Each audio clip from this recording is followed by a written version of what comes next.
That's me. Hi, everyone. Welcome to another edition of Spilling the Tea on GovCon.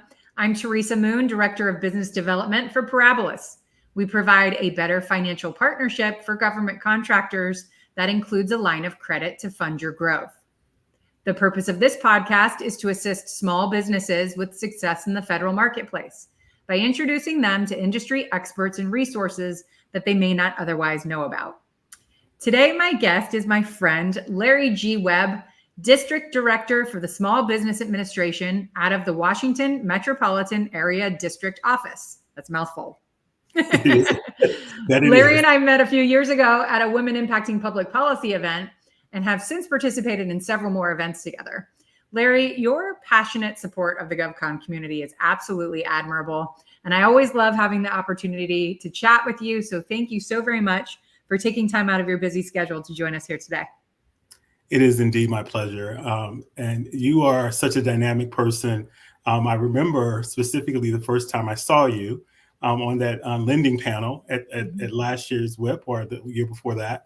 And you stood out, and I've enjoyed our time together and looking forward to our conversation today. Thank you so much. And, I think the SBA is such an important aspect of our industry. It impacts on so many levels, both from a support side and from that lending side as well. There's a lot of innovation that goes in for the way that you and other members of the SBA can communicate the needs of the businesses internally so that you guys are really meeting businesses where they are. And I think it's not just that, but then it's the level of graciousness and service that a lot of people in roles similar to yours provide to the community at large. And so it's really an honor to have you on because it's such a big, huge portion of the industry itself. And I don't think a lot of people get to socialize with you very often at this intimate level. And so if you wouldn't mind, there's going to be a lot of people listening today that, might not know a lot about you. So if you could share a little bit about yourself, your background, how you got into GovCon, introduce your role a little bit and how that supports the SBA in the DC metro area, and we can kind of take it from there. Absolutely. And, before I talk about myself a little bit, I was just going to mention one of the things that was just announced this week is that there is a new lending opportunity for those in the green space. And so for those businesses out there that, either it's solar or other types of green businesses, please contact your lenders or go to SBA.gov. That was just announced this week by the administrator. And so since you talked about lending a little bit there, I did not want to lose that opportunity to highlight that's great. that. And all of the different sort of resources that we have out there around lending. From the microloans all the way up to, Community Advantage, 7A, 504, et cetera.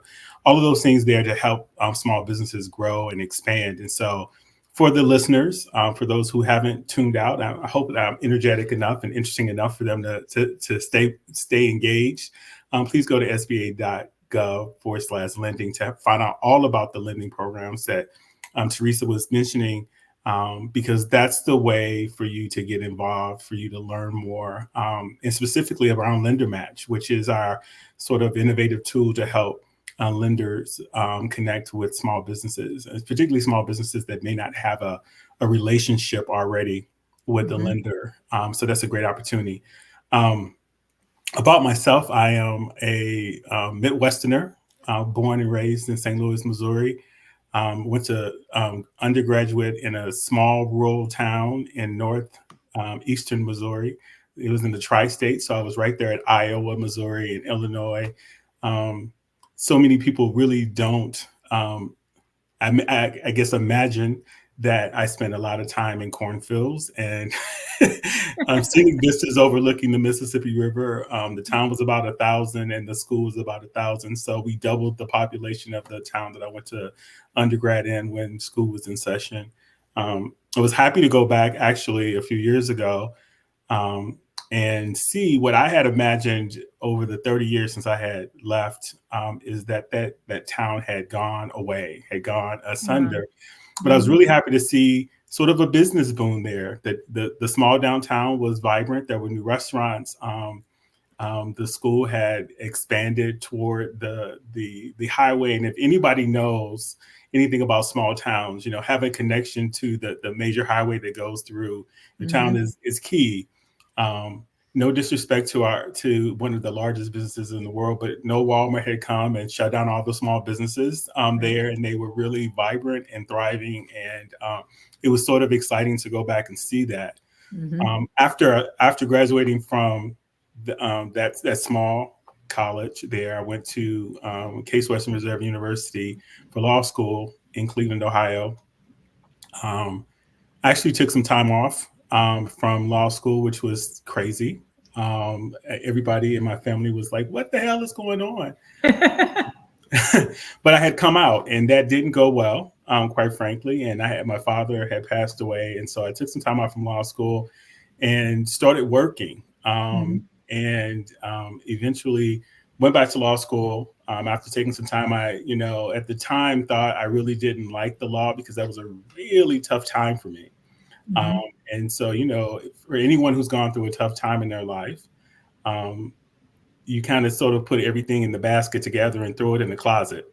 And so I worked and did some other things. I ended up being a consultant. And then I started a nonprofit, an LGBTQ plus nonprofit in Cleveland, Ohio in the late 90s. And so imagine that. This is pre Facebook and MySpace, and we were snail mailing blank envelopes because nobody necessarily wanted to get information in the mail from us. But we did quite well, and eventually had an office and had programs and funding from a variety of sources, both governmental and private, and started a youth program that I'm excited today. I actually reached out to a good friend of mine who's still connected with the nonprofits there in the city to make sure that youth program still existed some 25 years later, and it still does. Wow. Another agency that we partnered with at the time still kept that going. And then I started practicing law. And the reason I practiced law, I thought I would never practice law. I didn't take the bar for 7 years, and thought I would never practice law. And it was because I was working with at-risk kids, at-risk gay, lesbian, and bisexual kids, and in this case, trans kids. And one of them got in trouble and had to go to court. And I realized I could not literally pass the bar. I could not go and represent. I could not go and advocate for that young person. I had to sit in the audience, as it were, in court. And that's when I said, no. This is a useful tool. This is not just a degree. This is not just corporate. This is not just moneyed interest. This is something I can really do. And the reason I bring up that story and the reason I share that story is it is that energy, it is that passion that I think, some nearly 25 years later, that I bring to the job. Yeah. For me, this is public service. This is advocacy for small businesses. If anybody follows me on Twitter, I say I'm a small business advocate. That's my job, but that's also my passion. And I'm happy and proud to be able to connect that passion for people, that passion for the underserved, that passion for the marginalized, that passion for the voiceless, and bring it to this realm. And so I think that's so amazing, and that's so important. And there's not enough people that know that about you. So I'm glad. Yeah. I'm glad that you were willing to, be a little vulnerable and open up that side of yourself, because I think knowing that humanizes the interaction even more. And, the SBA is a big deal in small business interaction with the federal government. Yes. And there's a level of, I think, distinction of people who work for the SBA. And so people get a little intimidated about approaching you about things. But when they know you as a person, there might be that equalizer there that's like, Larry might have a really important job and do really great things to help all small businesses, but you're a small business owner yourself. You started the 501c3, you know the plight of that. and you really bring that to your work. And, when we were prepping for this call, and I was getting to learn a little bit more about you personally, that's what was going through my head, because you told me a lot of things, with your background, and even elaborated more today, more so. But it stuck out to me that the passion side of it, and that connection, that empathy side of how that's so important. And so I kind of looked into it from a thematic, approach, and how am I going to pick a topic that can kind of help you weave your personal story into all of that. And so, you said that you've got a motto with the SBA and that's what I've made the topic of our conversation today, to start, grow, and excel with the SBA. And I think that's probably a lot of what you did in your past lives, right? The work that you did prior to the SBA, and you're bringing it in. And I think a lot of people do that, right? They take the lessons learned from past experiences and they bring it to their new work. And so I think you've talked about it a little bit already, but I want you to dig in a little deeper in terms of the background, especially as it pertains to being an attorney, right? You did eventually pass that bar and go into practicing law. So let's talk about a little bit about how your background has impacted the work that you've done with the SBA over the last 13 years. And today's actually a special day, isn't it? Actually, yesterday is a special day. Okay. It was my 13th year, my 13th anniversary. I started with the SBA on July 25th, 2011. It was a very exciting day, and it's been a very exciting 13 years. It's interesting, when I took this position, I had not done this sort of face forward work since I started practicing law back in 2003. At the end of 2003, I was a criminal defense attorney for several years, and I was a assistant director of law for the city of Cleveland as a civil litigator before joining the SBA as a senior legal counsel for the SBA, and then did several different jobs within the SBA. I was a labor and employment attorney, and my last job was public-private partnerships with the SBA, basically their outreach and marketing attorney, sort of helping the SBA across all segments of it, how legally it can promote its work and its messaging, etc. Everything from National Small Business Week down to smaller events and things that we would have. And I would say the thing that is shocking and surprising to me is that each one of those positions has provided, as you just mentioned, has provided another piece to the puzzle of how I interact with small businesses. One of the things that I do often when I talk to small businesses, particularly around lending, which I know you're so passionate about, is it's not enough for you to go into the room and talk about your dream. It's not enough for you to go into the room and talk about how passionate you are about, IT or cooking or HR or whatever it is that you're doing. You really need to understand what that person on the other side of that desk wants, needs, desires, and is motivated by. And as an attorney, that was one of the key things when I was a litigator, is what does the other side need? Even when I wasn't a litigator and I was just negotiating agreements, you still need to have that mindset, because if you're talking only about yourself, and this works in private relationships as well. But if you're only talking about yourself and you're only talking about what you need and you're only talking about your desires, you're missing cues, you're missing motivation, and you're missing opportunities to build a relationship that may be very fruitful. So when you're talking to a lender specifically, you need to talk about how you're going to pay that loan back. You need to talk about how your business has grown and advanced, and what the next 6, 12, 13, 14, 2 years is going to look like. You need to be talking to them about your financials, and you need to know your financials. If you go into talk to a lender and you're only talking about your accountant and what your accountant knows, but you're not in those numbers. Now, you don't need to be the accountant and you don't need to have all of those skills, but you really do need to be able to, without prompting, have a conversation about your business to help that person, that lender, Mhm. And I use lender as opposed to banker, specifically, Mhm. as you understand, because all lenders aren't banks.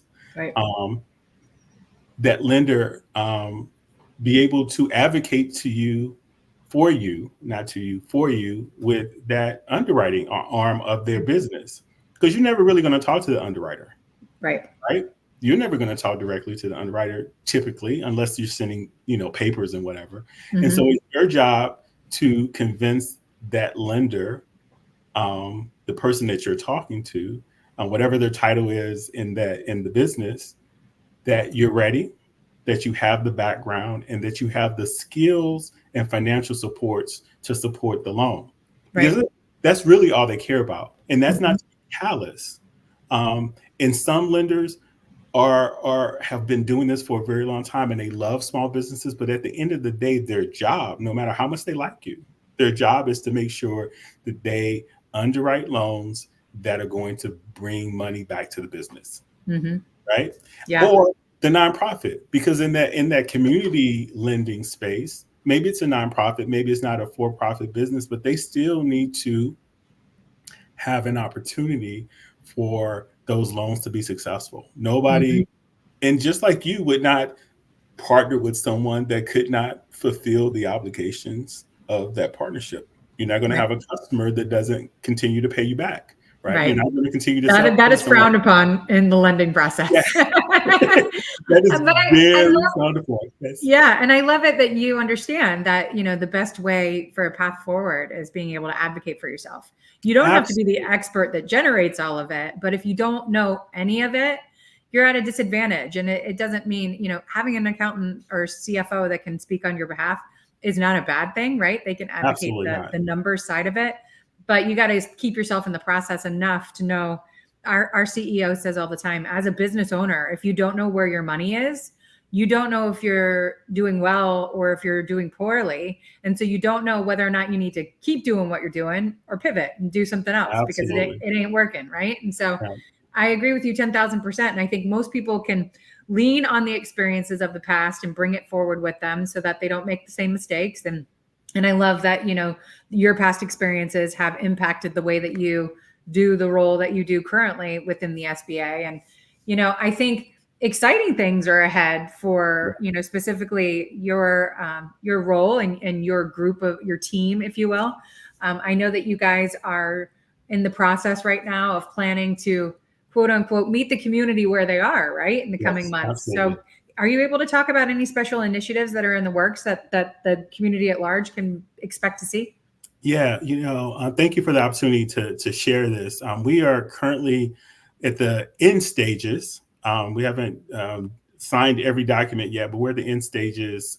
So I think I can begin to talk about it a little bit more, of a partnership with both Busboys and Poets and the Bowie Bick Innovation Center, which is at Bowie State University. It's not a part of Bowie State, but it's located at Bowie State.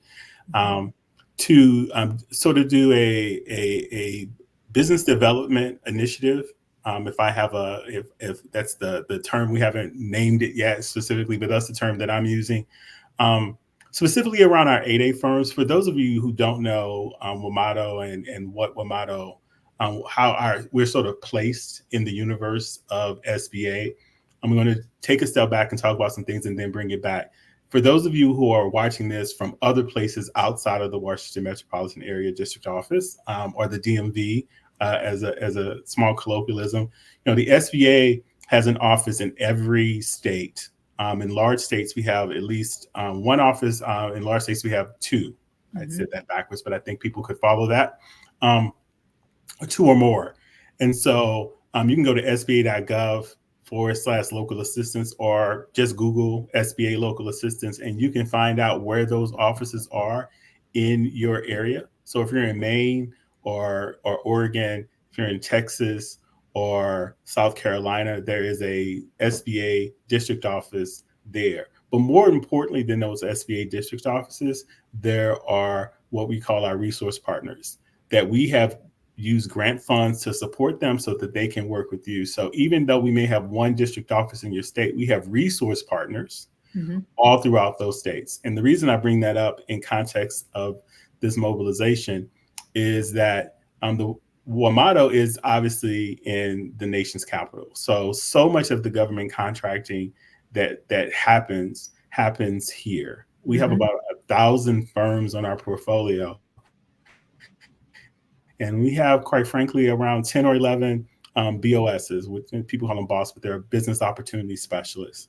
And quite frankly, it's not enough. And until we get additional funding and other things, it has been my challenge for the last couple of years, and the challenge of this office for the last couple of decades, to figure out new and inventive ways to reach and meet those businesses where they are. And so Mm-hmm. that's what this business development initiative that we're about to launch. Right now, we're looking at 2 years. Initially, I'm thinking of this as phase one. So these will be smaller, 50 to 60 people events. I will be pushing them out on LinkedIn. We will be pushing them out through our office newsletter, as well as through other mechanisms, our partners and what have you. But this is an opportunity for those businesses, one, to get the information that is so vital to small businesses around government contracting and other things. It won't all be government contracting. But most of it will be, because that's the rationale behind doing it. But it also will be an opportunity to do networking with other 8As and other small businesses in the community. My first 8A conference was in Atlanta earlier this year. And when I saw that, I thought, okay, got it.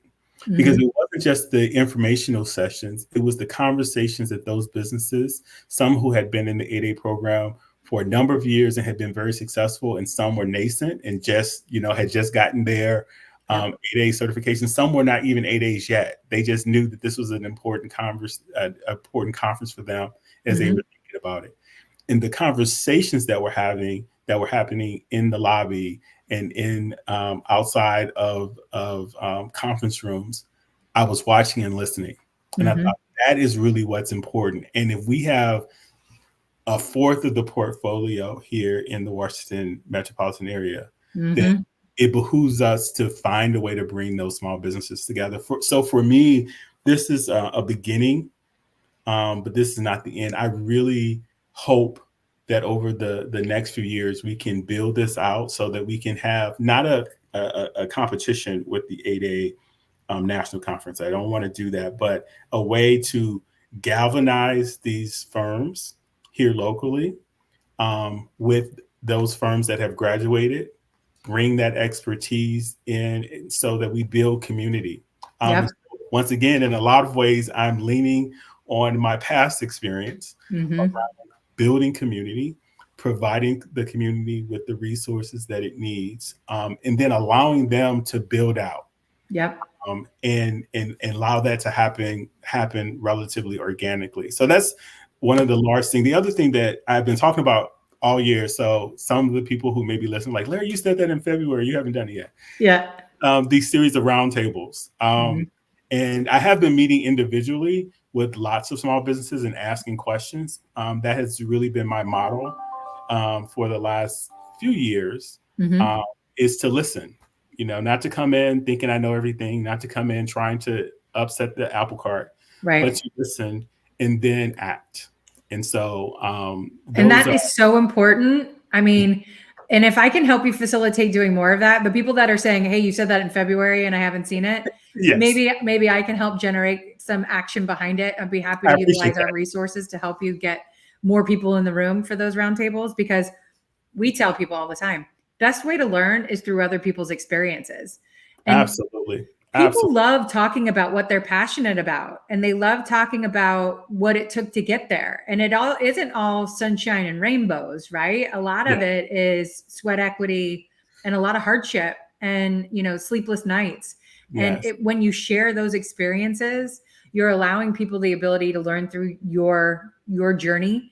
And it may assist them from not making the same mistakes you did because of your experience. And so if you get them all in the same room and they can hear it, it's just that I think that's what the 8A Association at their conference and Hub Zone and Women Impacting Public Policy, that's what we do at these events. It's a forum for businesses to see those that are gone before them and learn from them, but then also interact with other small businesses that are there and say, hey, I tried this, or did you go to this breakout session and I learned this? And that, I think they can Absolutely. take back into the practicing of their actual day to day. That's the biggest impact that those environments offer, I think. That's And exactly what we're hoping to do with this business development initiative with our yeah, partners. It's not about.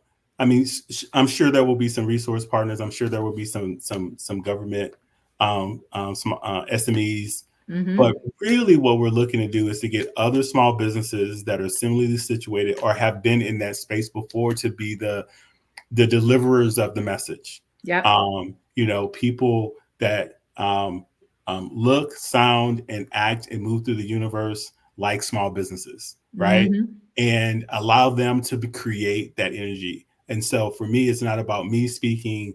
It's not about, some talking heads from the government speaking. It really is about small businesses talking to other small businesses about successes, hmm, challenges, opportunities. yep, And I say this all the time, time is money. yep. And so, I say that all the time, not that I created that, but if time is money, then it behooves small businesses to learn and not be recreating the wheel. Absolutely. And so let me know when you've got some dates solidified for that Absolutely. business development, and I will help you market that out, because DMV is a huge place. And if we can help make sure that everyone's aware of it, it'll kind of circumvent a few of the issues that you spoke about in terms of, you don't always have the numbers behind the services that are Yes. provided. And so And if that's we can help spread the word so that more people show up to those events and more people can be serviced and in one swoop, get the information that they need, happy to help with that. And so Thank you. yep, I'm on board. I will take that opportunity. I will take you up on that. Absolutely. And I will come and join you at those, because I'm sure they'll be fun on top of it too. So Yes, you will. And thanks, Busboys and Buoy Big. yeah. There will be good food. Ooh, love that. Then Yeah, I'm in. yeah, Okay, so I just got off, I'm still on the high of the Hub Zone Contractors National Council yes. convention that I attended all week. And Miss Jackie Robinson Burnett was there, and she was really, really, really honing in on the fact that the SBA is doing great things with regard to streamlining the certification process. Absolutely. How do you see this? Because I know this is an initiative that you're on board with too. I mean, you service a huge community of 8A certification holders, but some of those 8A people also have other certifications as well. Absolutely. And the application process is bogged down for the exact same reason that you said the BOSs are bogged down. It's a lot of bottlenecking because you guys don't have the funding behind being able to hire as many people as there is for the demand. And so how do you see this affecting the community? Obviously for the positive. There is no downside to this. No, there is no downside to this. So for those who don't know, the SBA actually will be stopping in the next few days all pending and in draft application. So if you have an in draft application for one of the SBA certification programs, our recommendation is that you either complete it before August 1st or just stop.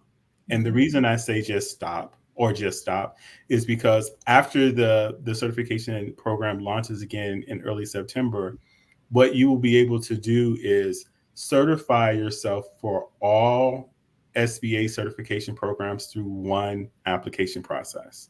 So no longer will you have to apply for the veterans program and then apply for the women's program and then apply for the 8A program if you qualify for all of those, or the Hub Zone program, or the service disabled, or what have you.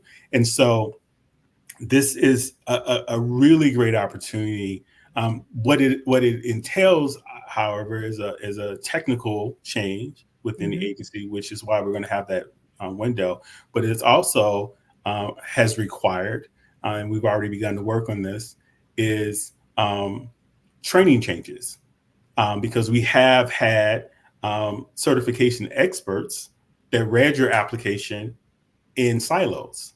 And so now we will have one pool of certifiers who will understand all of the rules around all of the programs. And when you apply, they will certify you for each program that you are now eligible for. So that's a one-stop shop, which will greatly improve our efficiencies as an agency, but also greatly improve the experience of the small business owner. No Absolutely. longer, no longer will you have to go through this sort of gauntlet. Some programs are faster than others, and simply because of sometimes it's technology, Yeah. sometimes it's because each one of those programs is based on different legislation. They have different rules and different push pulls. And so, Jackie is phenomenal. She's been with the agency for a very long time. She was with the agency for a very long time and retired, and then recently was asked to come back to do these very specific things, Yeah. to streamline, improve processes, and make this a great opportunity. So I just think it's going to be a win-win for everybody. You have a unified platform. You get multiple certifications at one time. And that process, once that information is in the system, that's information that my office will have access to through another program that we're doing called My SBA, which will allow us to have even greater customer service experiences, so that once you have a contact with the agency, you won't have to repeat yourself. Right. You won't have to tell us that you have a loan and you're certified and you're a hub zone. We will be able to see that and then point you in the right direction. That's great. And I think that's a perfect place to wrap up this gift and put the bow on top, because that's what people want to hear, right? They want to hear that things are going to be made easier in that capacity. And I think it's wonderful. And I so enjoy knowing you and getting to learn, more about you today in this show. But in particular, you really do bring a light to the SBA and to the government contracting community. And so I look forward to seeing you soon. And I definitely am going to hold you to giving me the information on that business development program, because I am there. I would love to support it. Thank you so much. I really appreciate that. Thank you for this time to share some information, both about myself, which I don't do very often, but also about the SBA. Thank you. And thank you to your listeners. Absolutely. And thank you all for joining us today. I appreciate it. And as always, we pride ourselves on sharing the most insightful and exciting people and information to help you better navigate your GovCon journey. If you like what you heard today, you can see all of our past podcasts, which are archived on our YouTube channel by the same name. Stay tuned for all of our future guests in the coming months as we help you grow to great heights in the year ahead. I'm Teresa Moon, and this is Spilling the Tea on GovCon. Have a great day, my friends. Spill the tea.